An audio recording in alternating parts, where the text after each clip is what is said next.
ბიძინა ივანიშვილის პირადმა ტელევიზია იმედმა გამოაქვეყნა ბიძინა ივანიშვილის პირადი საკუთრება კახი კალაძის განცხადება. ფაქტიურად ბიძინა საუბრობს. ჩვენი პოლიტიკით მოვახერხეთ მშვიდობის შენარჩუნება. ჯერ ეს ერთი ქვეყანაში მშვიდობა არ გვაქვს, იმიტომ რომ გაივსო ქვეყანა ინდოელებით, პაკისტანელებით, არაბებით, ჩინელებით. რამდენი ჩინური დასახლება გაგიგიათ, რამდენი არაბული სოფელი და დასახლება გაგიგიათ. ეს პაკისტანელები და ინდოელები ხო არა მარტო თბილისში, თელ საქართველოს მოდებულები არიან. და მოკლედ და კონკრეტულად საქართველოს ქართველების გარდა ყველას დაუთმით. და ეს სხვა ეროვნების ხალხი აქ მარტო ტურისტულად კი არ ჩამოდის. არამედ აქ სახლდებიან. და ეს არ არის ოკუპაცია? თუ მშვიდობა გვაქვს, იმას ეძახით, რომ რუსეთთან ომი არ გვაქვს. მადლობა ღმერთო, რუსეთთან მართლა ომი არ გვაქვს. თორემ გადავშენდებოდით უკვე რა. კი, ვიცი რომ ვიბრძოლებდით ძალიან ბევრი ვაშკაცურად. მაგრამ შეუძლებელია რუსეთი დაამარცხო, როდესაც ამის რესურსი არ გვაქვს ფიზიკურად საქართველოს. თორე ჩემი სურვილი საერთოდ არა მარტო კავკასიის რეგიონში, არამედ მთელი მსოფლიოს მასშტაბით, მინდა რომ ქვეყანა საქართველო უძლიერესი ქვეყანა იყოს, უძლეველი ქვეყანა იყოს. და იქეთ გვეძახოდნენ ოკუპანტებსაც. მე ამის მომხრე ვარ და ეს არის ჩემი სურვილი. მაგრამ მშვიდობა ქვეყანაში არ გვაქვს, იმიტომ რომ ჩვენი ქვეყანა საქართველო ქართველების გარეთ და ყველას დაუთმით. მერე მშვიდობა კი მოიტანა ქვეყნის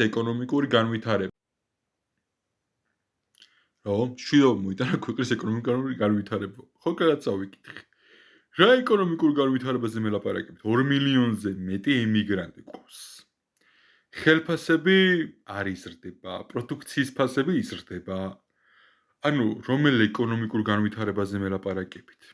თუნდაც 1999 წლის 4 ივნისის მერე მინიმალური თვიური ანაზღაურება ბიჭო 20 ლარი არის.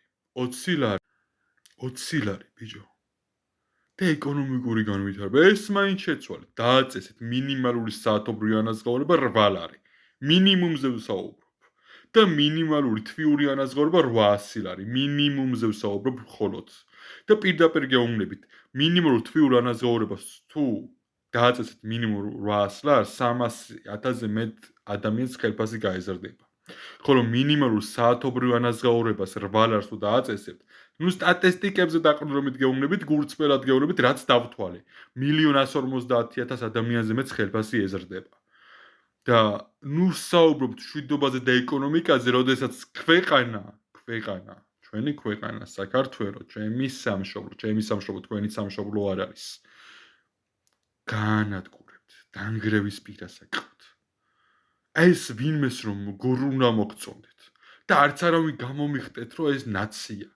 ნაციების და ქოცებიც ერთად არიან მოსაშორებლები. მართლა ერთად არიან მოსაშორებლები. ამას გეუბნებით ძალიან გურწრფელად. მაგრამ ამის ფინანსური რესურსი არ გვაქვს.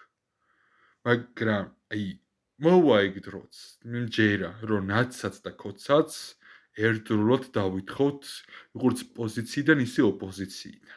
როგორც მთავრობიდან, ისე ოპოზიციიდან ანუ პოლიტიკაში არ იმსახურებს ეს ხალხი ყოფნას.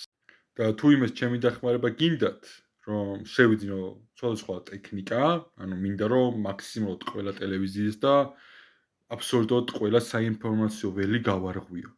ეს არის ჩემი ანგარიშის ნომრები რა.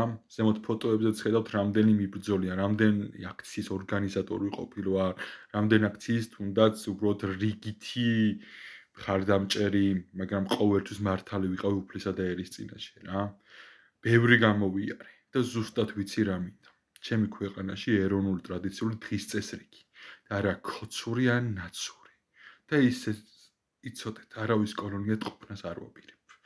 ესა ჩემი ანგარიშის ნომრები, კომენტარებშიც მიუთითებ და აღწერაშიც. დამიდექით ხარში. ჭირდება ნორმალური ტექნიკა, რომ გავარღვიო ყველა საინფორმაციო ველი და მთელი საქართველოს მასშტაბით. ყველა ადამიანთან მივიტანო მხოლოდ სიმართლე. მადლობა ყურადღებისთვის.